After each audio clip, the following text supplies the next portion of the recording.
2 boys, 14 and 15 years old, were shot and killed. 13 others, including a campus supervisor, were injured.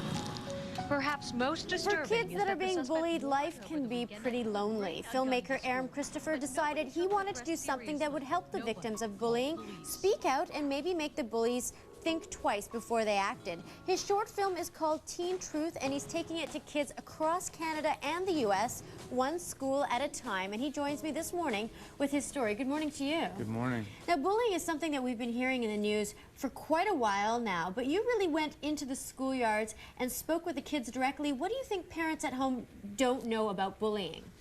I think a lot of parents don't realize that their kids are going through a lot of things at school because the communication between the parents and the students is not that great. Yeah. So what we wanted to do is be able to create a film that actually gave these students a voice. Okay. Why do you find bullying is so prevalent right now? Why are kids undergoing so much emotional distress in the schoolyard?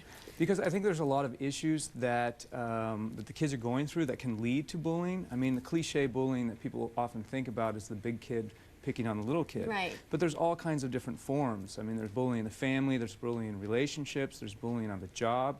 And I think a lot of parents forget what it's like to be a teenager and how the little things that happen on a daily basis, like name calling or exclusion, is bullying and can, you know, lead to very difficult things for the kid to deal with. Now, statistically, could we say there is more bullying occurring in schools across North America right now, or are we dealing with it differently? Because bullying has been part of growing up for everybody, I believe. Well, I don't know what the statistic is on the increase, but I do know that after talking to so many students in the United States and in Canada, I found that it is still going on, and it seems to be more rampant because there's so many different kinds. I mean, now you can bully on the internet through MySpace, through Facebook. I mean, there's so many different forms, and I think the parents don't realize that these kids are being affected by these different forms. It's not just name calling in the schoolyard anymore. Now, you traveled through California and spoke with kids one-on-one. What did you learn from them, and what was that like for you? Well, I found that after showing the film and talking to them afterwards, they really identified with what these other students were saying in the film, and they were grateful that someone kind of brought that to light, because the one thing that a lot of students are saying is that nobody's listening to them. Okay. So this is a forum to speak out. Now, you've taken on the best tool to speak to young people these days, that's multimedia. You have a DVD, you have a MySpace, and what's this tour been like for you, and how does the presentation go?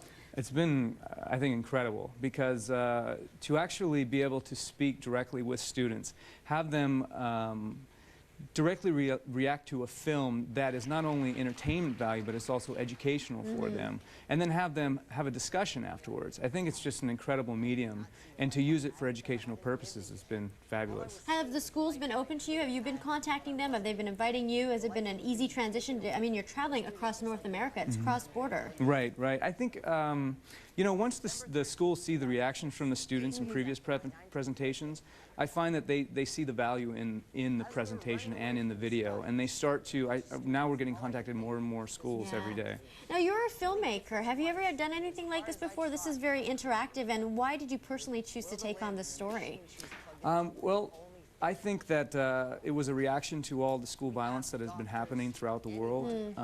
After these violent incidents were happening, we went out and we found that a lot of the experts and psychologists and counselors that were focusing on the issues weren't really asking the students what was going on.